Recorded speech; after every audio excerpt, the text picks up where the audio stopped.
Ready? Um, I'm gonna try something new here, so you'll have to be patient with me for just a second. Um, I'm going to play a video here, and um, I'm not that good at doing this, so we're gonna try it. Um,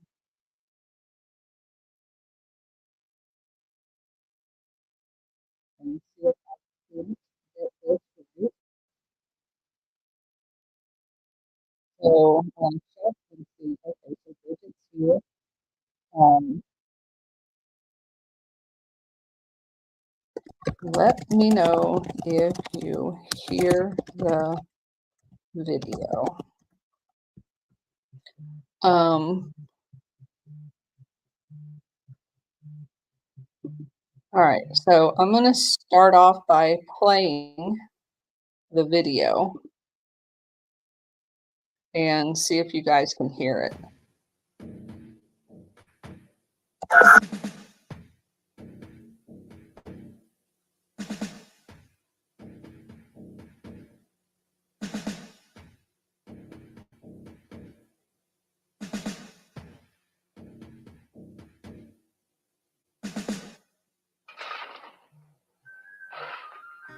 In the late afternoon of December 4th, 1980, an unmarked grave was found in a field in El Salvador.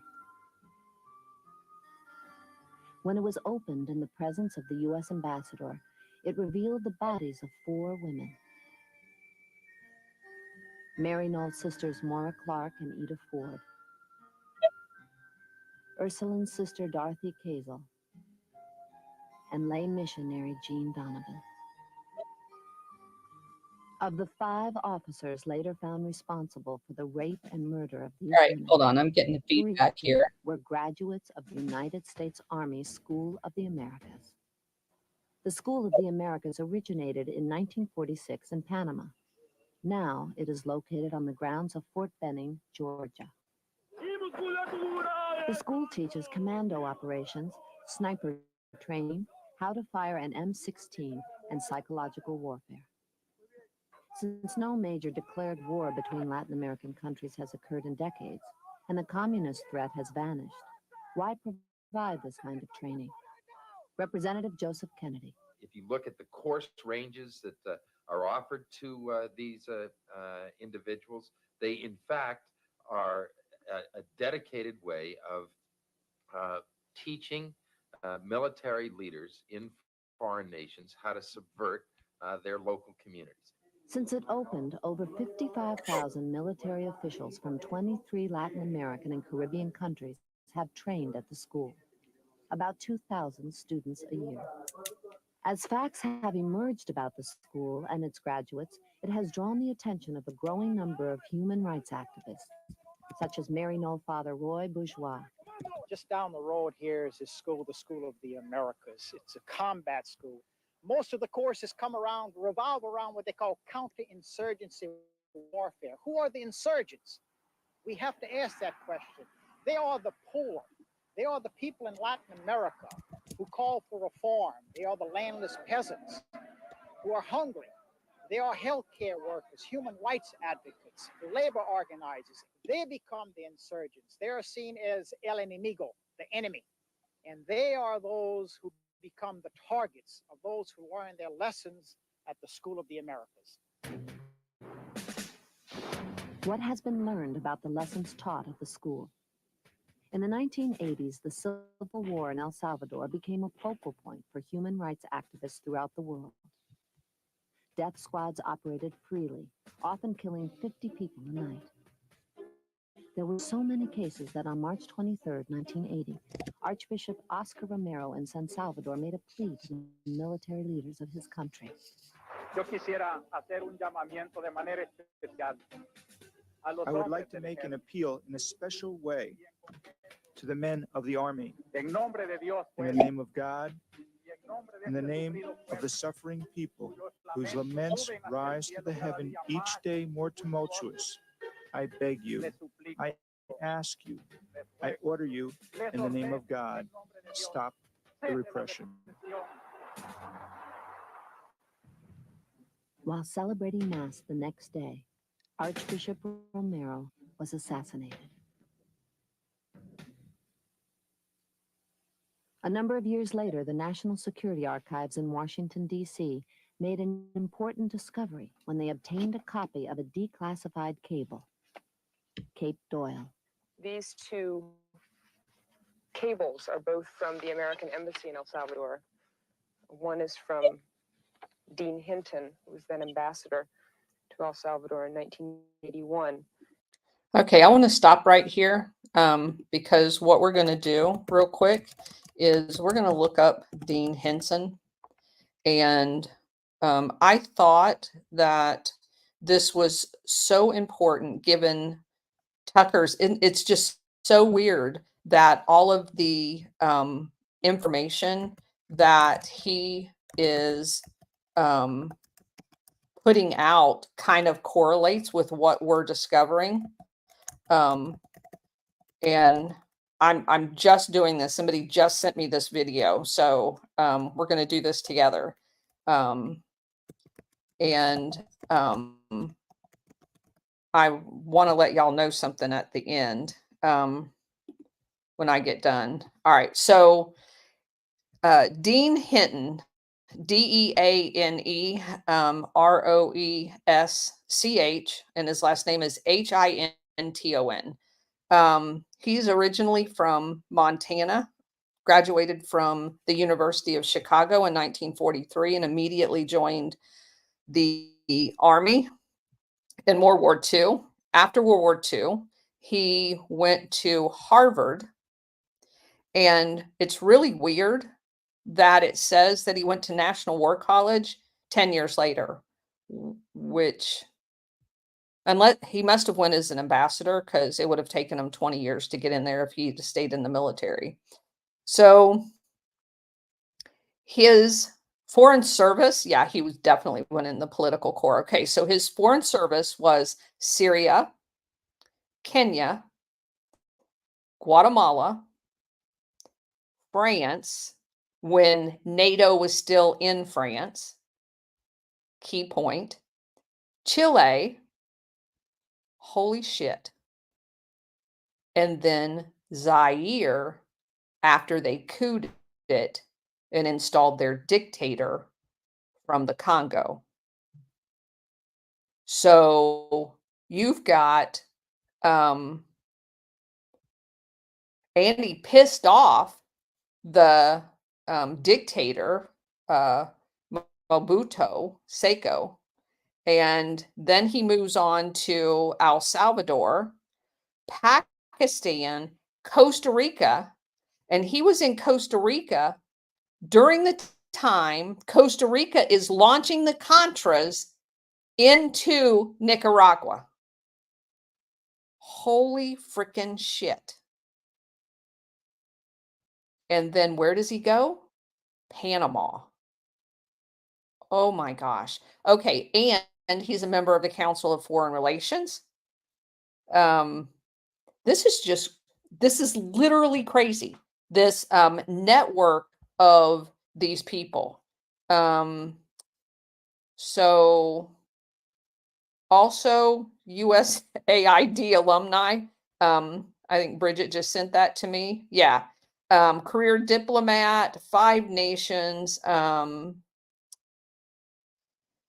And he got his first appointment as an ambassador.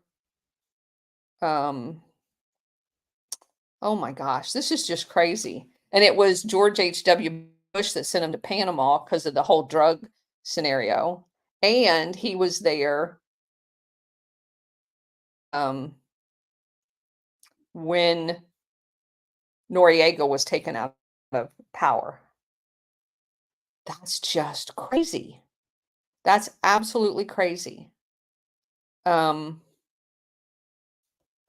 correlations here. It's just amazing. Okay, so we'll look into that in a minute. And he succeeded the guy by the name of Robert White, who was El Salvador before that. And this one's very important because this is the guy that I had looked up before. He was the deputy U.S. permanent representative to the Organization of American States, that OAS, which was involved in all of Operation Condor. Okay. And he was also ambassador to Paraguay, which we know, of course, was also couped by the United States. And it even says in White's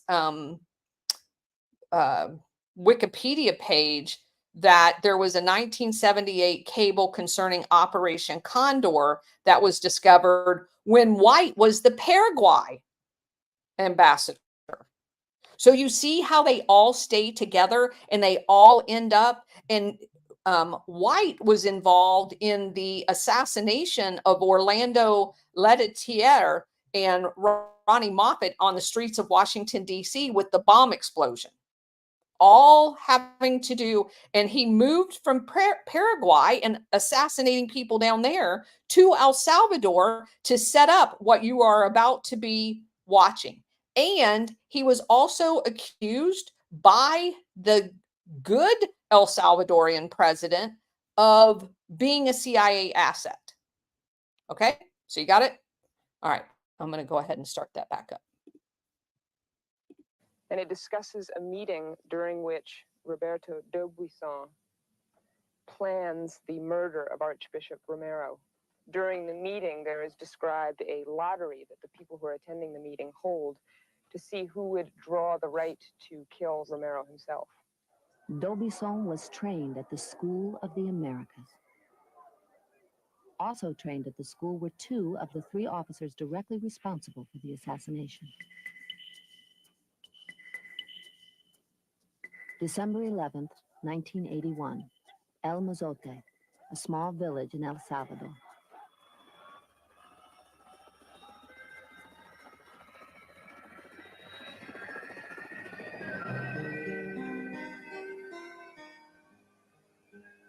Primero llegaron y dijeron que todos salieran a la calle.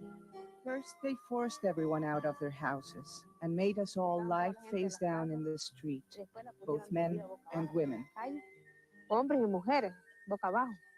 Y los niños llorando. Los soldados estaban así. There were soldiers on both sides. Then they moved away to see the women kneeling down on the ground to pray. They killed all of them. Not a single one of them survived. Just me by the grace of God. I hid under a tree. When I heard the screams of the children, and I knew which ones were mine, they were crying, "Mommy, they're killing us." Over 900 men, women, and children were massacred. Virtually the entire population of the village and the area surrounding El Mozote. Out of 143 bodies identified in the laboratory, 131 were of children under the age of 12, including 3 infants under the age of 3 months. 10 of the 12 officers cited as responsible for the El Mozote massacre were graduates of the School of the Americas. They were members of the Atlacatl Battalion, a part of the El Salvador Army. November 16, 1989, San Salvador. 6 Jesuit priests, their housekeeper, and her 15-year-old daughter were slaughtered. To get the facts about this incident, a U.S. congressional investigation began, led by Representative Joseph Moakley. I went down, talked with the embassy, talked with the military, talked with the unionists. The killing was done by the Atlacatl Battalion, which is the crack battalion in that country. And these are the people, some of them had just returned from the United States, where they were taught a course on human rights, amongst other things. 19 of the 26 officers implicated in the Jesuit murders were graduates of the school. The United Nations Truth Commission report, released on March 15, 1993, cited specific officers for committing atrocities during the El Salvador Civil War. At School of the Americas Watch, just outside Fort Benning, Georgia, Vicki Immerman matched the names cited in the UN report with names in a United States government document.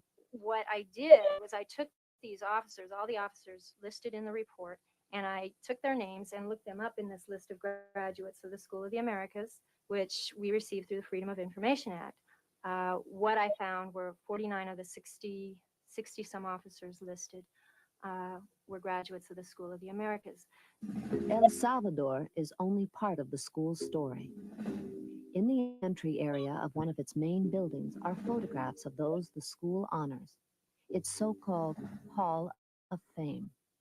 At the top of the list, Hugo Banzer, former dictator of Bolivia, a graduate of the school. Some of the others similarly honored are the former dictators of Honduras, Ecuador, and Argentina, and generals from 8 other Latin and Caribbean nations, many cited by human rights groups for involvement in human rights abuses in their own countries. Among other graduates, Manuel Noriega, former president of Panama, currently in prison in the United States.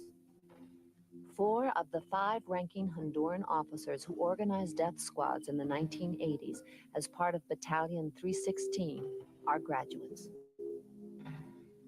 Half of the 250 Colombian officers cited for human rights abuses attended the school. The 3 highest-ranking Peruvian officers convicted in February 1994 of murdering 9 university students and a professor were all graduates. During the dictatorship of the Somoza family, over 4,000 National Guard troops graduated from the school. Many of them later became known as the Contras, responsible for the deaths of thousands of Nicaraguan peasants in the 1980s. The general in charge of Argentina's so-called dirty war was a school graduate. During that internal conflict in the late 1970s and early 1980s, an estimated 30,000 people were tortured, disappeared, and murdered. General Hector Gramajo of Guatemala was the featured speaker at the school's graduation ceremonies in 1991. Human rights groups claim he is the architect of strategies that legalized military atrocities in Guatemala, resulting in the death of over 200,000 men, women, and children. As a Catholic priest, as a U.S. citizen, I really feel a responsibility to speak out against that because of this. This does not lead to healing. It leads to death and suffering. In a way, this is a death machine. And this, I want to say, is very close to home because it's in our backyard. It's not out there in El Salvador. This is not in South Africa. We're talking about a school of assassins right here in our backyard, being supported and financed through our tax money. It's being done in our name. An amendment offered on September 30th, 1993, the School of the Americas was debated by Congress for the first time in its history. It happened when an amendment to the Defense Department budget was introduced by Congressman Joseph Kennedy. Mr. Speaker, my amendment would reduce the Army Operation and Maintenance account by $2.9 million, the amount dedicated to running the Army School of the Americas at Fort Benning, Georgia. The intent of this amendment is to close the school. We're only 30 or 40 votes short of winning. That means that if people around the country hear about this and write their congressman, we can win. This is an issue that we can win on. And what's very important right now, I feel, is to let our voices be heard. Bishop Romero said it best. Before he was killed, before he was assassinated by someone who trained at the School of the Americas, he said, we who have a voice, we have to speak for the voiceless. And I realize that we here in this country, we have a voice. We can speak without having to worry about being disappeared or tortured or being picked up. We can speak. And I just hope that we can speak clearly and boldly on this issue. I'm going to stop right there for just a second. Do you see, this obviously was made a long time ago, okay? But do you see how the change has happened?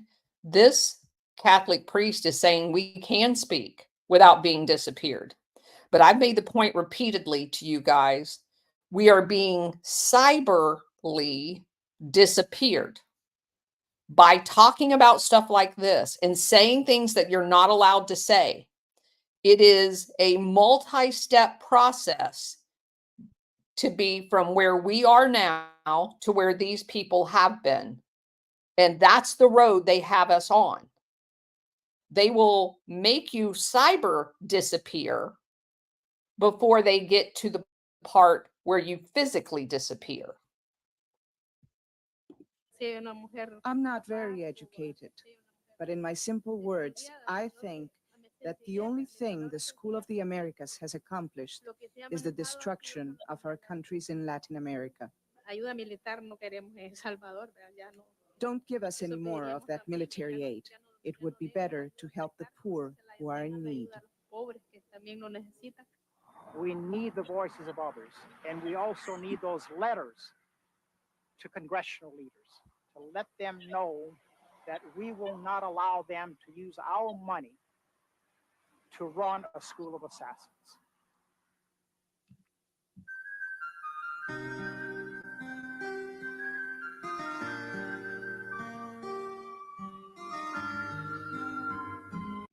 So that's the video. And I haven't told my husband yet, so don't anybody tell him.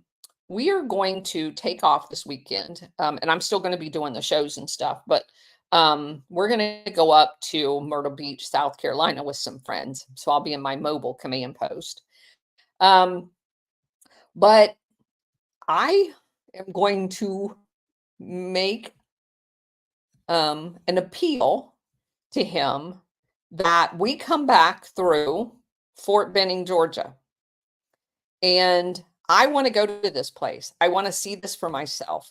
Also, the organization that I didn't even know existed is School of America's Watch. I just reached out to them in the only way that I could. I tried to call them. It says that the number is in Arizona, but they do have a location in Fort Benning, Georgia, too. I'm going to try to set up with them a meeting with them. I want to look at the material that they have, because obviously the material that they have is all Operation Condor material. So I want to see what they have. I'm going to go through their website and see what parts of that we can bring here and highlight that will further our investigation into this whole topic. So I'm very excited about that. And hopefully I can talk my husband into going to Fort Benning so I can snoop around a little bit.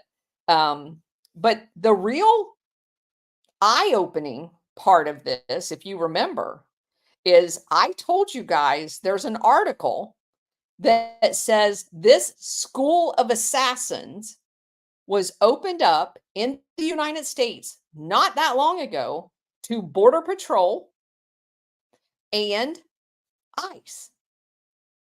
And so now we're training entities that are under the Homeland Security apparatus that's all bullshit after 9/11, a Gladio event, to be these people. This is the training they're going to. It's not modified. That's the training they're going to, where they can pull straws to see who's going to get to shoot a priest. That should scare the living shit out of every American. So anyway, I just wanted to show you this and thank down in the description the follower on X that provided it to me. And obviously there will be more coming. So that's basically all I have. Let's see. I want to see if anybody said anything. Hey, Crystal. I never thought I'll catch you live. Thank you for what you do. You're welcome, Crystal. Let's see. Oh, and Tara's here too. Great to see you. And of course, Bridget, and I think Kensley is trying to do some advertising. So we're going to delete that because that's not what we do. And who else? Indy Cindy. Hopefully Indy Cindy's from Indianapolis, Indiana, maybe.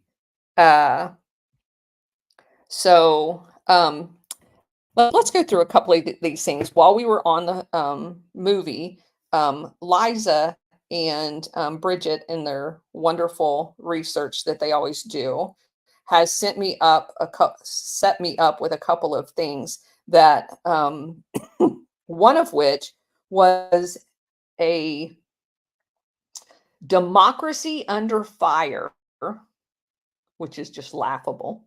They destroy democracy. Interview with that Ambassador Dean Hinton. So I want to read to you. The interviewer asked him, "What do you see the greatest security threat to Central America?" Well, I can answer that without even reading this. It was the United States of America and the CIA. So Hinton's response is very telling. Here's his response. The greatest security threat is the possibility that in states such as Nicaragua, now keep in mind, Nicaragua has the Sandinistas freedom fighters that are the good guys, and the Contras, who are the CIA bad guys, killing everybody in Nicaragua. But this is what the ambassador says. Such as Nicaragua with Cubans and Soviet ties. The only Cuban ties in Nicaragua was the Cuban exile Gladio operators that we sent down there to kill the people in Nicaragua. Just saying, like Felix Rodriguez. They've even made noises and then retracted the noises that Nicaragua could be a place for missiles. All made up bullshit. People have got to understand that it is not that the Nicaraguans are going to overthrow the government of the U.S. It's that having this kind of Leninist police state in Central America will have an impact upon her neighbors and conceivably provide a base for a superpower. That's a problem with security there. There was no frickin' threat of a Soviet base in Nicaragua. There was a threat to United Fruit and the oligarchs in America to a duly elected president who wanted to give the land back to the people so they could have a middle class and thrive as a population. That was the threat. A threat to oligarchs in the United States. And then all of the rest of the shit is all made up to justify murdering children, women, and men. So also what's remarkable is when you realize that all of this stuff went on 70s, 80s, and you have the El Salvadorian president that there's now, Bukele, and they destroyed El Salvador. They destroyed El Salvador, left it rotting, dead bodies, graves, you just saw. It was just completely destroyed. And all of the disgusting paramilitary training and the drugs that transited El Salvador created that hostile environment that was there. And then, as you heard him say, the El Salvadorians youth that went to LA and got in on and was ostracized, wanting to get in on the drug trade with their Mexican counterparts, getting territories and all the tattoos and all the other crap, then went back to their home country and insisted on being given quote unquote territory. So this is a cycle that just further destroy the country. That is what that man is dealing with. That is the fact that he is not a bitter, nasty, wanting to destroy the United States CIA, and hateful of the government that did that to his culture and his country is an act of God. It is his faith that he can be part of the change and the healing and the holding of hands, for all of us together to move forward. And he's setting the example. I just hope the rest of the people in South America are wise enough and as close to God as he is, that they will join hands with him and do what he's done, because he articulated it multiple times.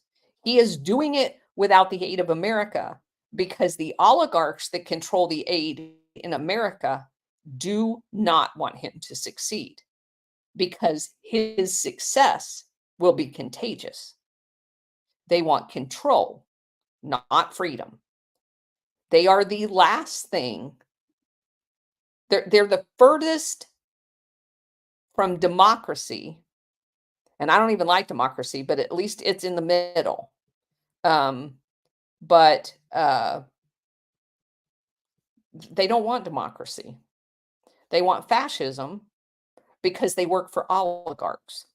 They don't work for us. So, anyway, Liza just said that she got, the multiple interview with Hinton. Okay, so let's see what else he had to say. So the interviewer went on to say, what are the long-term and short-term objectives of the Reagan administration? And he said, well, the first one is a negative objective. That is, no more Cuba or Nicaraguans. What? In a positive sense, the objective is to nurture some new and fragile democracies and continue the development process. Yeah, new and fragile democracies, because that's what we want, because we can control them. As the president has said, the dialogue to seek political solutions and coordinate a defense effort is intended to ensure that the development program of the young democracies won't be swamped by Marxist-Leninist forces. The young democracies, like the one you destroyed in Chile and the one you destroyed in Uruguay and Paraguay, they were not young democracies. Those are very general terms, but I think that's basically what it is. One of the president's speeches that is important, but not usually seen in terms of South America, was his London speech. In that speech, he spoke of democracy and the need for an approach contrary to the government shouldn't do things philosophy of Western democracies. I remember he noted the Soviets were pretty busy advancing their ideology around the world. We should make positive, aggressive efforts to advance ours. And I'm saying that they were probably on their 47 to 50 coups at that point. How much more aggressive do you want to get? And then the guy doing the interview says, many Americans agree that the 1979 Sandinista revolution was backed by a broad spectrum of Nicaraguans. It was. He was popularly elected. The Reagan administration, however, has accused the Sandinista leadership of purging moderates from the government, shifting the revolution left, and aligning it with the Soviet Union and Cuba. To what extent is this accusation true? His response was 100%. It is 100% a fucking lie. These are your State Department people lying to your face, and they still do it today. What do you believe the appropriate U.S. response should be? I would like to see the Sandinistas carry out their commitments to the Organization of American States, another fascist organization the U.S. created. I should say the CIA created it. It seems to me that the objective is that they provide for pluralism, and particularly that they provide for free democratic elections. All right, asshole.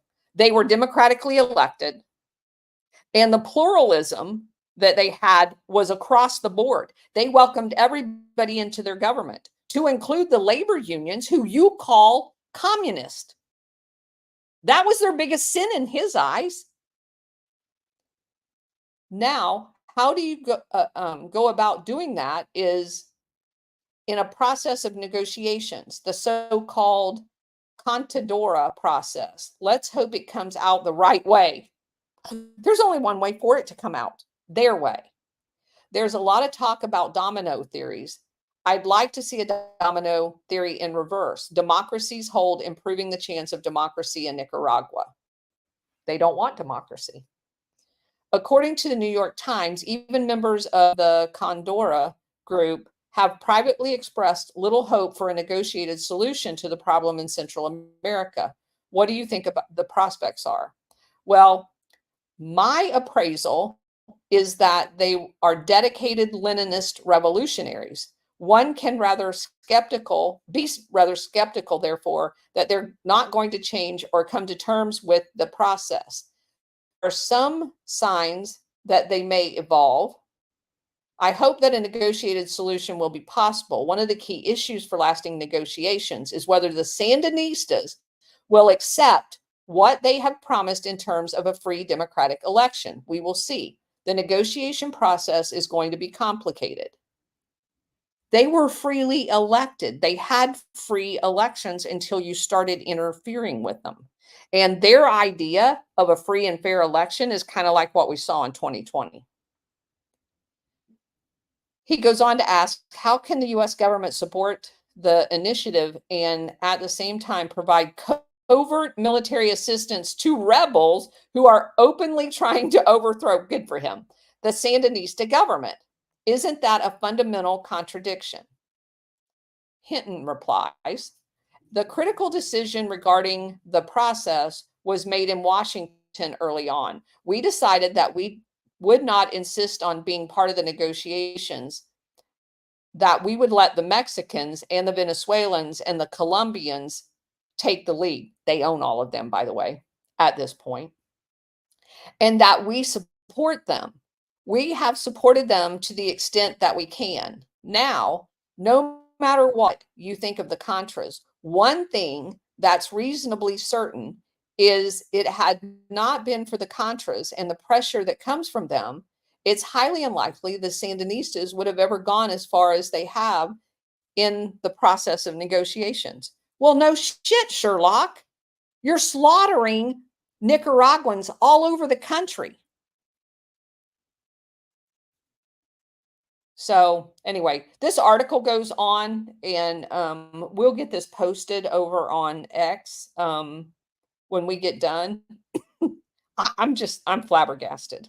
And again, it is so important to go back in history once we know what the real history is and compare what these bastards were saying to the media in the media reporting and what was actually going on behind the scenes. Because the news flash for today is it's the exact same thing. They are lying to your face and doing something 180 degrees different while they're lying to you. And we've shown you time after time after time.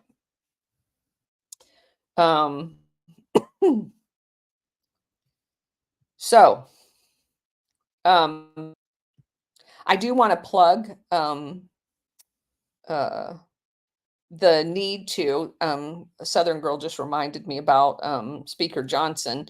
Please make sure that y'all go to my X feed and find the post about contacting him, about basically, he has the ability to negate the January 6th committee. And when he does that, and there's another guy who's he's got a long name, weird name, that runs the committee. They can actually basically null and void the January 6th committee, which basically removes the lawsuit that they put against Bannon and Peter Navarro. So I ask everybody to flood their his inbox if you wouldn't mind doing that, both on Truth Social and on X. I appreciate it. And as usual, please go to the thumbs up and give us a thumbs up. If you're not following us, please do so. Dang, Bridget, did you see that we're already, and Liza, we're already over 3,000? I'm shocked. I'm absolutely shocked. Thank you all for being here. Thank you all for watching our videos and supporting us. I really appreciate it. There will be more later. We're going to do the X in about 45 minutes. Live spaces on the rest of Italy. Hopefully we can conclude that and we'll start off the next week with a new country. Again, thanks to everybody for being here. Appreciate it.